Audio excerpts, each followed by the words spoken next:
Hey everyone, welcome to the E2 Effective Elders podcast.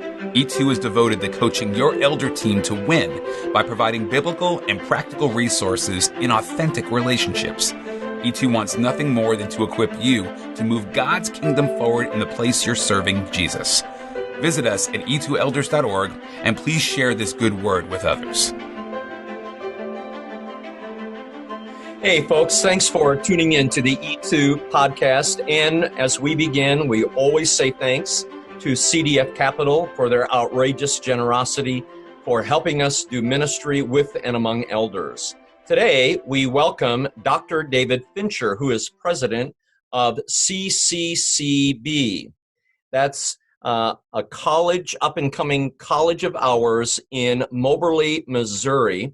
And David has been there at Central, soon to be 25 years, and he has served as president for 7 years. He is an innovative leader. They just onboarded a master's program. They have hired faculty for it, and this fall they launched their first master's degree program, and we are very proud of all of Central's tremendous accomplishments as a key higher Christian education institution of ours in the Restoration Movement. So David, thank you for your leadership. It's exceptional. And thank you for saying yes to our invitation to talk to elders about life after COVID. I know that you are moved by the Holy Spirit and you've got something to say to us. So please, David, if you would speak into our lives. Well, thank you, Gary. It's a pleasure to be here this morning with you and to share with some of the people who have taken up the challenge of leading the church. I was privileged to serve as an elder for a term at my local church, and I understand better after those 3 years what it was like to wrestle with the issues that churches face. And we didn't face anything like what churches are facing today with the COVID crisis, but it is important to realize that leadership role ends up being one of the ways that the church moves forward as they look at situations, try to respond appropriately, and then empower their staff and their members to move forward with faith. Higher education, as you mentioned, is something that's always changing, and the COVID situation is going to undoubtedly change higher education for the future. We have implemented all online classes for the remainder of this semester. We've got a lot of our people working remotely. One thing that we're doing differently that I was just really pleased to see how it turned out was to call all of our donors by phone for a period of time and just see how they were doing. And we've gotten so much positive response by them saying, we're so thankful that you asked us, that you're praying for us, that you're wondering about us. We didn't call them to ask for money. We didn't really even call them to thank them for giving. We just called them because we wanted to make sure they were okay. And I thought to myself, that's something we ought to do about every year. There's a season of the time in the year that if you just took a breath and called people and saw how they were doing, you could understand better the relationship you have with them, the values that they have, and things like that. That's probably one example of a way that we are maybe going to change in the future our approach to the calendar of fundraising, just to take a breath for a while and make some phone calls like that. And I think in the same way, the church has had a season now where it's been able to stop doing some things that it had always done because they were good things, they had a purpose, they had people that were passionate about them, and instead they've had to do some different things.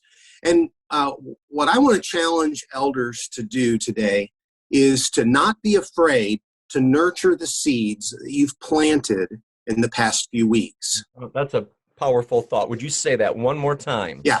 Don't be afraid to nurture the seeds that you've planted in the last few weeks. And I'm going to break that down for you here in reverse order. I just want to think about the last few weeks, what churches have had to do. They've had to stop meeting in person in large groups. They've had to stop having office hours at their church open to the public. They've had to stop having committee meetings because that doesn't work very well in a situation where we have social distancing. They've had to stop doing home calls to nursing homes and having services there. All of those are very valuable things that could be in certain seasons really important. They've had to stop making hospital calls in many cases. Ministers have not even been allowed to go to the hospital because of the danger of bringing in infection or getting infection. And so when you take a pause over the last few weeks and think about the things that you've stopped doing, it's time to reassess those things going forward and say, what did we miss? What did we sort of not think was a big loss? What are some of the things that we may have found a better way to do? Because we'll always be trying to minister. We'll always be trying to meet the needs of people just because we can't do it the way we always have. So I'd urge people to start with the last few weeks and just say, what did we stop doing that we need to assess and make sure it's important enough to restart it, or if it is restarted, to start it with a different perspective or a different strategy. I'd also suggest that in that time period, we've been planting some seeds that we may never have tried before. So some obvious ones first. Some churches have made a move into streaming their services online, which is a great thing to do because, as our friends at Intentional Churches tell you, in today's day and age, most prospective church attendees check you out online before they ever come visit in your door. So if you were never streaming your church online, even one sample sermon and one sample song set, a large group of people that might be interested in going to your church would take a look and say, well, if I can't test it before I walk in, it's probably not something that I'm going to take the extra effort to go to. Now, it may be that the only service that you have on your website for a while will be one from the COVID situation, and that's passable. But at some point, you're going to want to update your website with a newer service that has the kind of taste of your message, your music, the kind of fellowship that you enjoy in the service, sort of the tone of your service. And that's one of those things you probably just planted the seeds in the last few weeks and don't realize that you can nurture that seed and help it to grow. Another obvious one that people have used is the power of online giving. A lot of churches are really satisfied that, putting cash and checks in the offering plate is good enough. They don't have a financial problem. They don't want to pay the fees for online giving. They don't want to try to explain it. They don't want to try to figure it out. And then, 6 weeks come, and if you don't have online giving, you don't have an offering, you figure it out, right? And when you figure it out, you realize there are people who would prefer to give that way, who could give more that way, who could give more frequently that way, because they're going to give every week instead of just 3 times a month when they're there, or 2 times a month when they're there. So that's a seed you've planted. There's no reason to drop it and say, well, you know what, it got us through the 6 weeks, but we're going to go back to just passing the bucket, and we're going to discontinue our trial membership to the giving platform. It's something you want to continue because it will continue to help the people that are comfortable with that approach. So there are some methodological seeds that we have been using over the last few weeks that we probably should be willing to continue to nurture, not because they are the only way to do things, but because they add to the flexibility of our church service. I want to think about another kind of seed that came to mind. There are some people who have been checking your church out in your online phase that never tried your church before. I go to church here in Moberly. I've gone to it the whole time I've lived here. My family's been very active in it. We have found out that we've had people watching us online. We had a drive-in service on Easter. We had people in the parking lot we had never seen before. They all had to buy or reserve a ticket on Eventbrite. So we had their reservation information, and we found out about 10% of the people that were there were people that had never come to our church before. In fact, my son's on the worship team, and he was working yesterday on the stage because we're going to do it again this weekend. A police car drove in the parking lot, and he was a little nervous, thinking he was going to be in trouble for being out and violating the stay-at-home order. So when the policeman drove up, he said, "Hey, we went to your service last week. It was really good. Are you doing it again this week?" And he said, "Yeah, we're doing it again this week." He goes, "Great. When this is over, I want to see if I could be on your worship team and play drums." Wow. And this is a guy that, we didn't even know. He just lives in town, saw what was going on, wanted to give it a try. I don't know if he was going to church anywhere. I don't know if his schedule allowed him to go to church the same way that our schedule was wired. So there are people like that we have planted some seeds with that we need to not be afraid to nurture. Now, I'm not after churches, stealing people from other churches, but if someone has trusted you with this season of their life to have spiritual influence and to listen to what you have to say, trust God that may turn into something greater in the long run than just the 6 weeks period that they were checking you out online or watching you on Facebook. I think there's another seed that we've invested in that we want to be sure to nurture. And that is the seed of our leaders who have stepped up during the time when they couldn't do anything else. Mm-hmm. They're home from work. They're not at school. They're not doing their regular life routine. Right. And they want to help. They want to volunteer. They want to go deliver things. They want to make, they want to be able to make sure that the technology is working, whatever those things are that they were never doing before. And now they've sort of emerged as people who can help. Mm-hmm. You know what? Recognize those people, ask them to continue. They will make space in their life to do something that brings them fulfillment and mission. And we may have never thought because, they're so busy, they're a public school teacher, this person works long hours, we can't really ask them. Well, maybe this is the thing that not only gets them involved in your church, but even challenged to be part of the ministry. I'm a firm believer that when people have an interruption in their life, they start to reassess what's most important to them. Mm-hmm. And it may be that the job they had really wasn't that important to them. It was just where they were stuck. It was their routine. And this is an open door for them to consider being a leader or volunteer at the church, taking classes online from a Bible college to try to get themselves to a point where they can step into a greater leadership role. So those are some of the seeds I think need to be nurtured.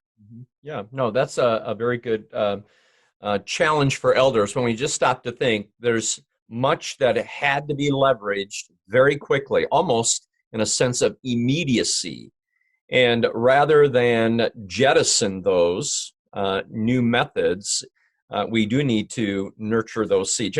I have said pre-COVID-19, we were all driving in lane A, and then all of a sudden, because of COVID-19, lane A closed down and we all merged into lane B, which is so very new to us.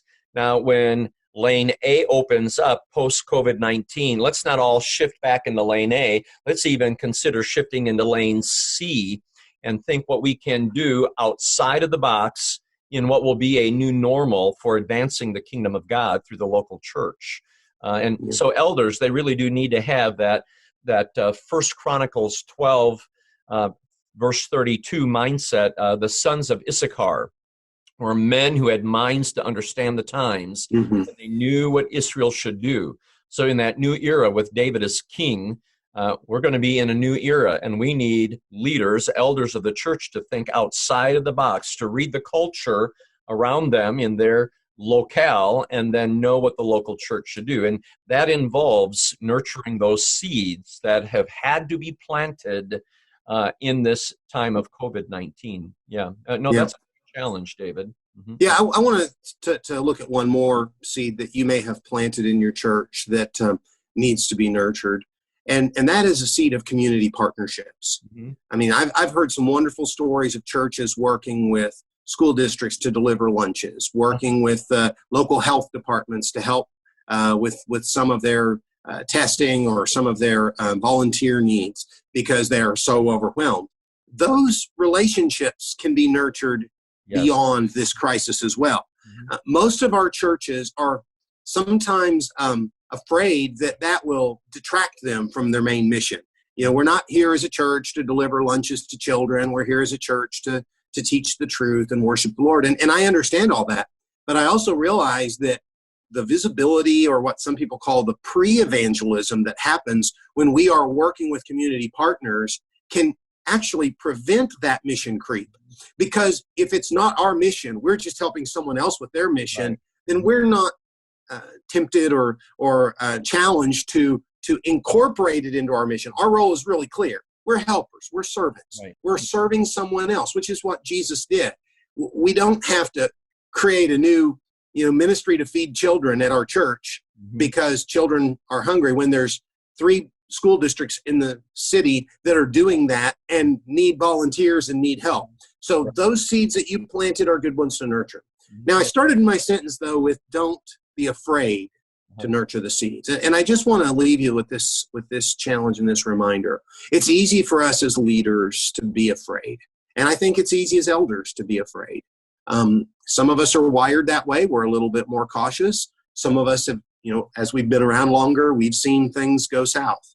And so we're afraid that, we tried this before, and if we get too far into this, here's what it could lead to. Well, use what you've learned it for to prevent that from happening. Right. But don't be afraid to say something new needs to happen.